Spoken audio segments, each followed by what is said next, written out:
والصلاة والسلام علی رسول الکریم اما بعد فاعوذ باللہ من الشیطان الرجیم بسم اللہ الرحمن الرحیم۔ ہمارا درس عقائد الحمدللہ جاری و ساری ہے۔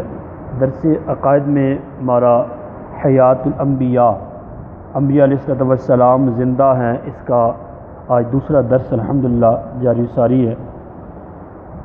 مرکات المفاتیح باب الجمعہ کے اندر حضرت علامہ علی قاری، جنہیں ملا علی قاری کہا جاتا ہے، اس حدیث پاک جو میں نے کل بھی عرض کی درس میں، الانبیاء احیاء فی قبورہم یصلون، انبیاء اپنی قبروں میں زندہ ہیں، مزارات میں انہیں رزق دیا جاتا ہے، اس حدیث کے متعلق فرماتے ہیں یہ حدیث صحیح ہے، سند کے اعتبار سے کیا ہے؟ صحیح ہے، اور اعلیٰ حضرت امام احمد رضا خان نے بھی اس حدیث کو صحیح قرار دیا ہے، اور اس حدیث کے تحت فرمایا انبیاء کو بھی اجل آنی ہے، مگر ایسی کہ فقط آنی ہے، پھر اسی آن کے بعد ان کی حیات مثل سابق وہی جسمانی ہے۔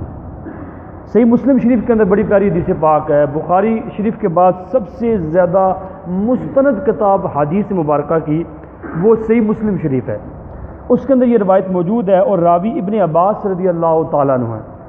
فرماتے ہیں کہ سرکار دو عالم صلی اللہ تعالیٰ علیہ وسلم وادی ارزق سے گزرے تو فرمایا یہ کون سی وادی ہے؟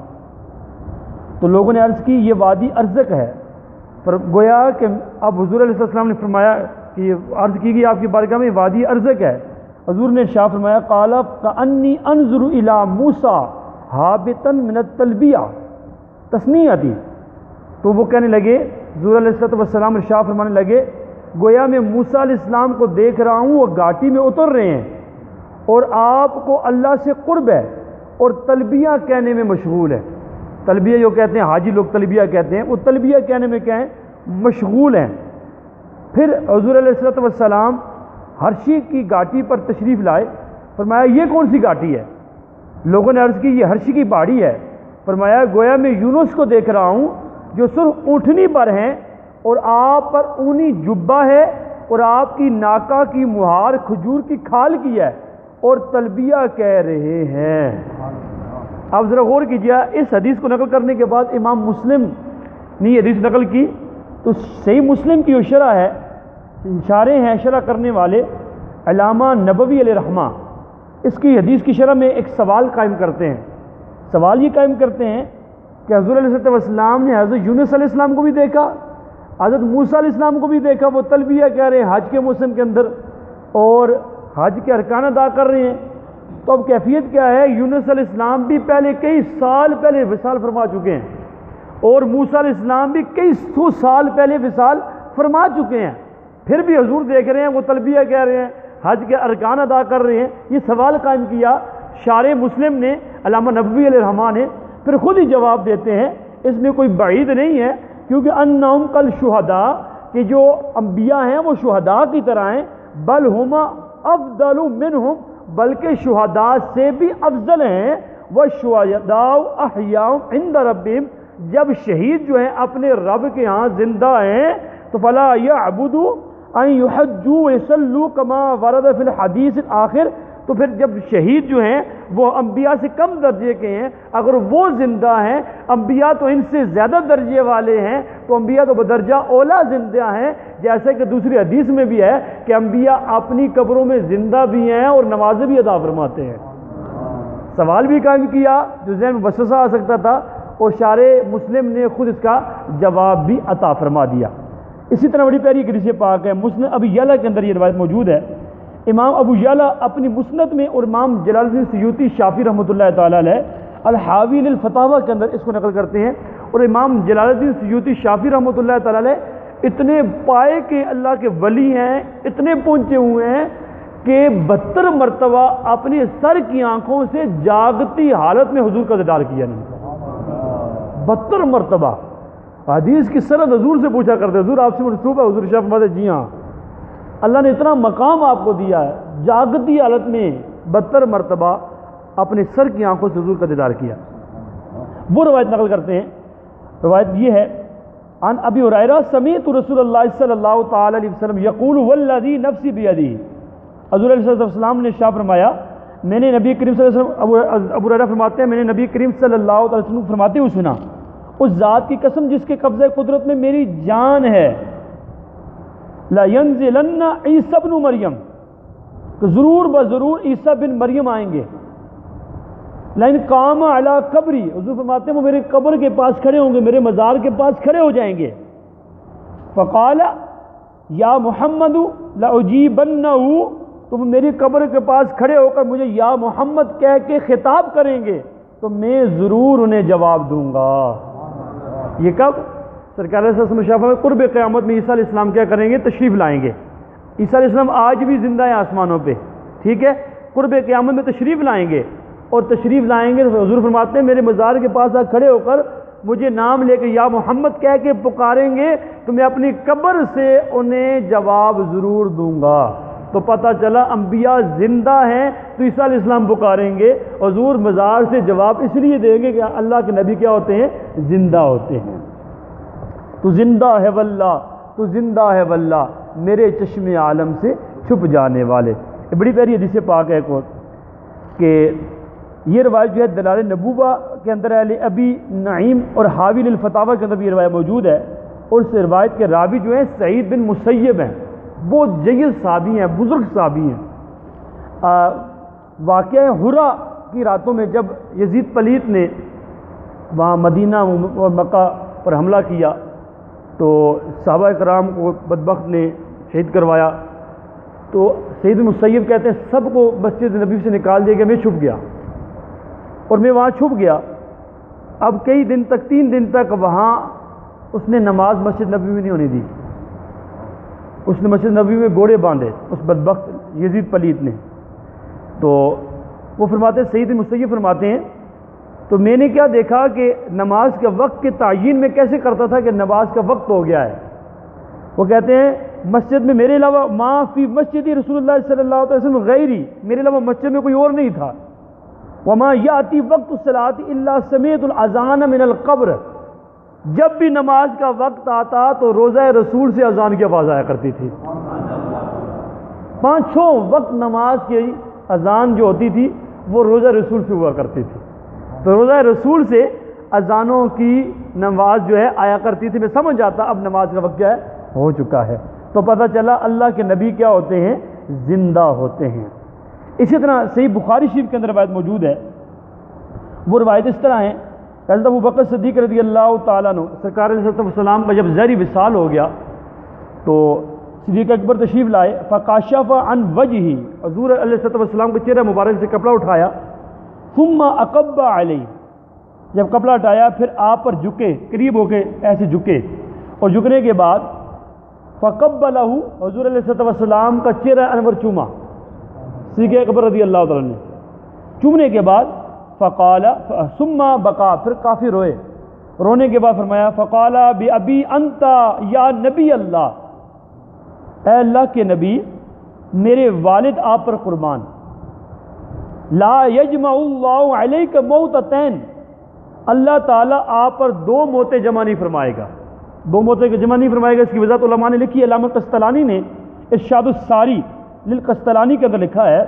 لأنہ یحییٰ فی قبرہ لا یموت، کیونکہ نبی کریم اپنی قبر میں زندہ ہیں، پھر دوبارہ آپ پر وفات طاری نہیں ہوگی۔ یہ تو ایک وفات جو آپ پر طاری ہوئی، یہ وعدہ الہی تھا، 1 سیکنڈ کے لیے آپ پر وفات ہوئی ہے، اس کے بعد آپ ہمیشہ کے لیے کیا ہے؟ آپ زندہ ہیں۔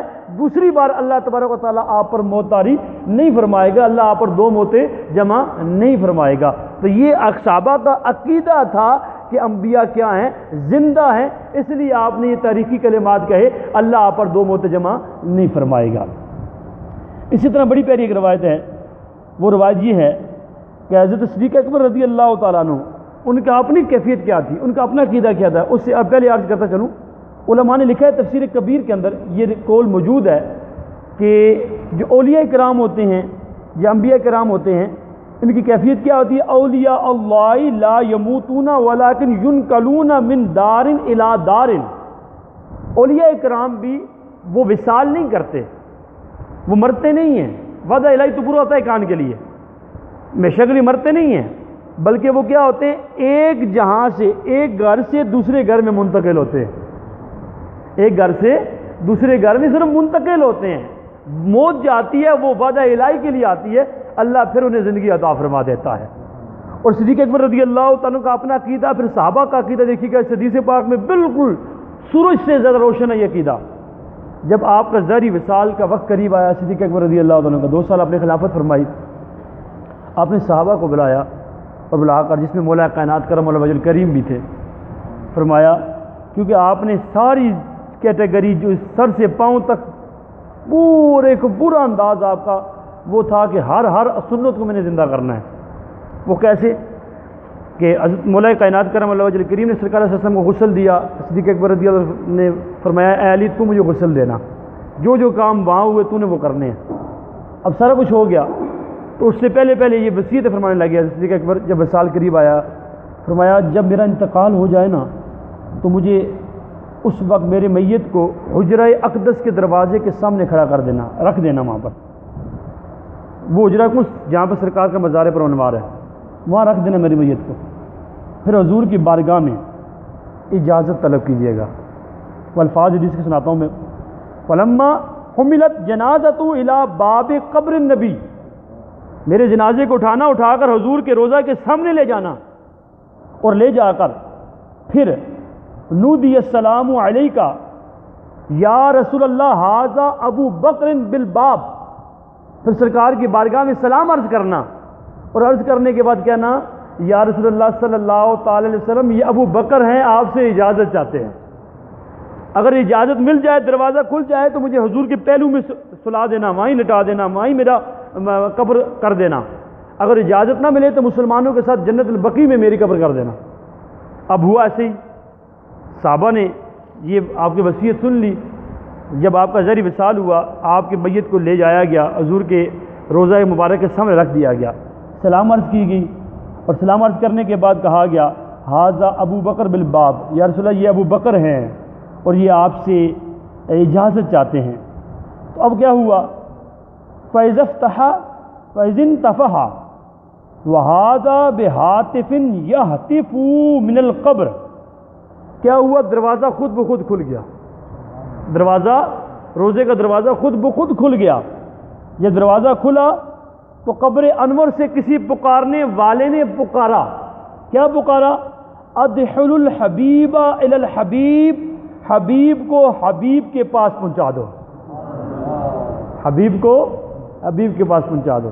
بعض الفاظ اور بھی روایت کے ہیں کہ حبیب کب سے اپنے محبوب کے انتظار میں ہیں, یہ الفاظ بھی اس کے ہیں.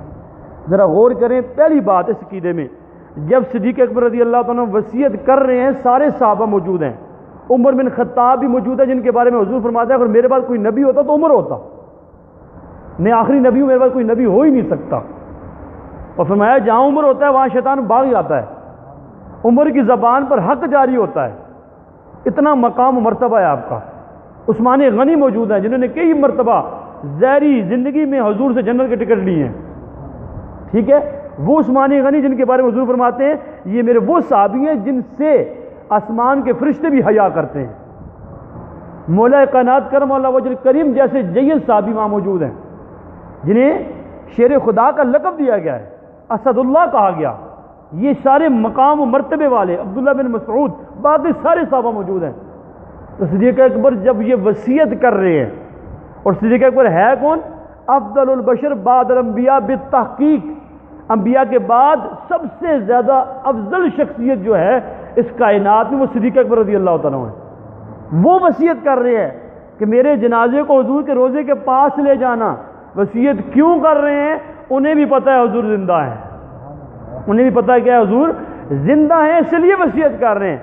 باقی سارے صحابہ اس وصیت پر عمل کیوں کر رہے ہیں کہ سارے صحابہ کا عقیدہ یہ ہے کہ انبیاء کیا ہوتے ہیں؟ زندہ ہوتے ہیں. صرف وصیت سنی نہیں ہے, ظاہری وصال کے بعد پھر عمل بھی کیا ہے, پھر اس عمل کا نتیجہ بھی دیکھ لیا ہے کہ قبر انور سے آواز آ رہی ہے حبیب کو حبیب کے ساتھ پہنچا دو. تو یہ عقیدہ کوئی نیا عقیدہ نہیں ہے, یہ کیا ہے؟ صحابہ کا عقیدہ ہے کہ انبیاء علیہ الصلوۃ والسلام کیا ہیں؟ زندہ ہیں, اپنے رب کے ہاں زندہ ہیں, انہیں رزق دیا جاتا ہے, اپنے مزار میں نماز ادا فرماتے ہیں. آخر میں اور روایتیں بھی ہیں. اللہ تبارک و تعالیٰ کی بارگاہ میں دعا ہے جو سنا عمل کرنے کی توفیق عطا فرمائے. اللہ ہمارے ایمان کی حفاظت فرمائے، اپنے عقائد پر ہمیں قائم و دائم رہنے کی توفیق عطا فرمائے۔ یہ دعا ضرور کیا کریں۔ حدیث پاک کا مفہوم ہے ایک وقت ایسا آئے گا بندہ صبح مسلمان ہوگا شام کو کافر ہوگا۔ یہ دعا ضرور کرا کریں۔ کیوں کیا کریں؟ اللہ تبارک و تعالیٰ کی ہمارے بارے میں خفیہ تدبیر کیا ہے ہم نہیں جانتے۔ میں اس کی مثال دیتا ہوں تو آپ ذرا غور کیجئے گا۔ بلم بن بعورہ ایک شخص تھا، موسیٰ علیہ السلام کے دور میں تھا، مستجاب الدعوات تھا۔ مستجاب الدعوات کا مطلب یہ ہوتا ہے کہ جو دعا کرتا دعا بعد میں پوری، الفاظ بعد میں پورے ہوتے، دعا پہلے قبول ہو جاتی۔ مستجاب الدعوات تھا۔ تو موسیٰ علیہ السلام جب اس کی قوم پر حملہ کرنے کے لیے تشریف لے کے جا رہے تھے تو قوم نے کیا کیا، اسے ابھارا، تم موسیٰ علیہ السلام کے حق میں بد دعا کرو، علیہ باللہ تعالیٰ۔ نے کہا میں کیسے کروں، وہ تو نبی ہے، میرا کیا مقام ہے؟ وہ نہ مانا، لیکن لوگوں نے پھر اسے لالچ دی، مال و متاع دیا، پیسہ شیسہ دیکھا تو اس نے اپنا ارادہ بدل لیا۔